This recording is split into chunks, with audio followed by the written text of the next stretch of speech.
Hi, hello, it's Nikki and welcome to my messy bookshelf. Today I'm here with the Book Confessions tag, and this is an original tag that was created by Book Reviews with Becky, and I was tagged by Becky. So this one was very fun. I really enjoyed watching Becky's video, so I am looking forward to getting to this one. So the first question is, what is an unpopular book opinion or preference that you have?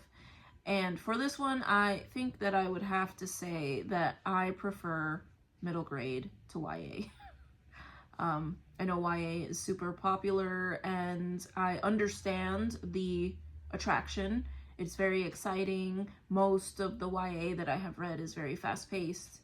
But I would still choose middle grade. I think that I enjoy the whimsy of middle grade. I think I enjoy the sassy, snarky children characters and, you know, fantastic creatures, as opposed to the sassy and sometimes angry teenagers or young adults in YA. And there's often a love story in YA that I am not sometimes a fan of. So yes, I prefer middle grade. Please don't come for me. Question number 2, has your reading taste changed over the years and how? And I think definitely that it has. I used to be an avid reader of historical fiction and fantasy. Those two and mystery were my go-tos. That was pretty much all I ever read. And I think over the years I have gotten a little tired of the same things happening in a lot of fantasy books. I don't know. It's been harder for me to be impressed with fantasy. So I've been veering a lot more towards mystery and historical fiction. I also fell off a little bit, though I do still read fantasy and historical fiction quite a lot, but historical fiction, I got a little dissatisfied when it became like this big thing and some authors were, you know, popping out books left and right and some of them were not historically accurate. So I do like characters to act the way they would in their appropriate time period in the book. So yes. So that has somewhat declined for me, but I do still read fantasy and historical fiction. It's just harder to impress me. Question number 3, what genre do you read to get out of a book slump?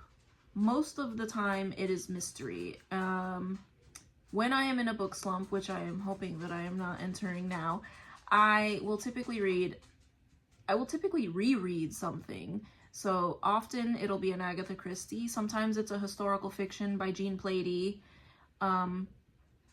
Sometimes it's another reread, but often rereading is what gets me out of a reading slump. And yes, some books I have reread quite a bit.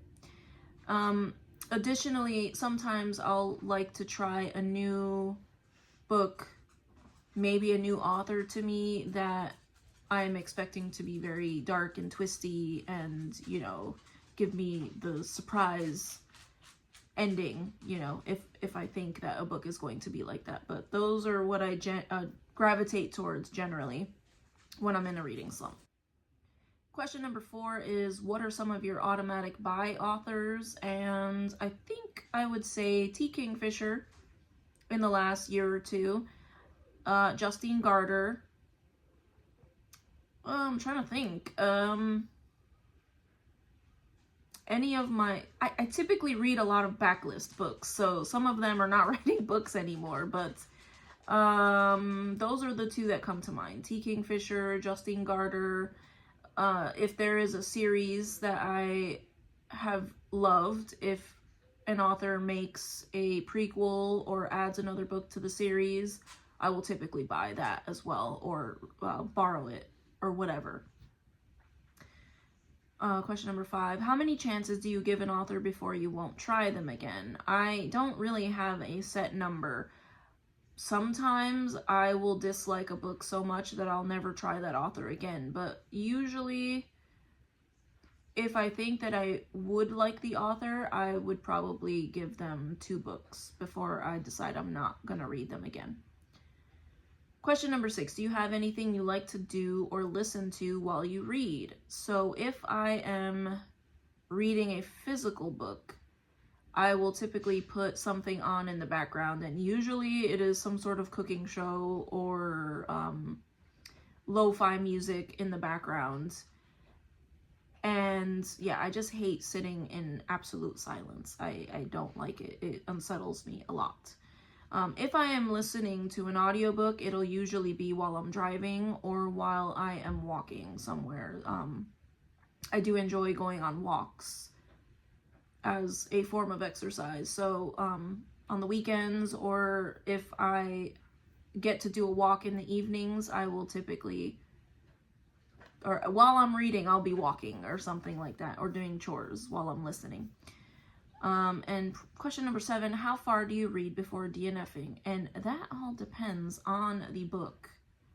I have gotten several hundred pages in some books, like some mammoths. I think with The Tale of Genji, I got over 300 pages in before I set it aside. Other books, it'll be a few pages, and if it's just that bad, I will stop.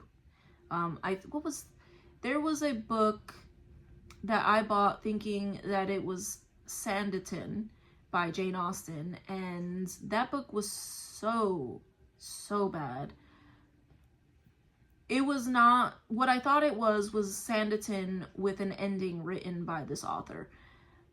That is not what it was. It was a complete retelling. The writing was horrible. It completely veered off from Sanditon itself, and I think I gave that book maybe 2 chapters, and I was done. I could not. Wanted to throw that book across the room.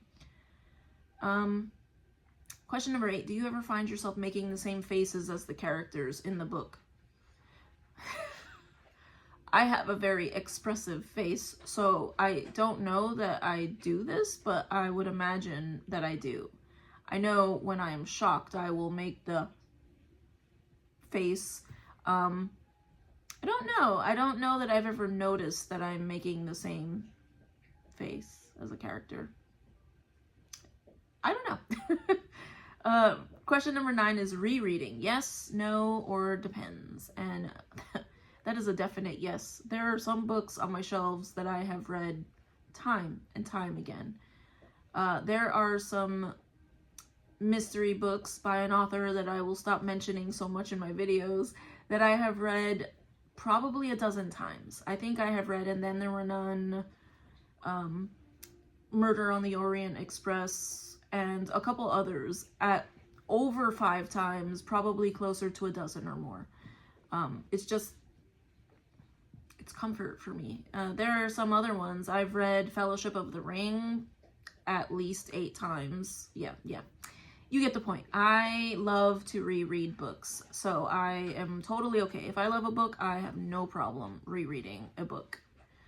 And then that was it. Okay, question number 10 is to tag some other booktubers. I will probably tag Ellen. I will probably tag Catherine. I will tag probably Brindis and Kat. And probably some others. I don't know who has done this. I don't think any of those booktubers have done this tag yet, but it is very fun. And yeah, no pressure to do the tag, but I would love to hear some other people's answers. But yes, I thank you so much if you made it to the end of this video, and I hope to see you in the next one. Take care. Bye.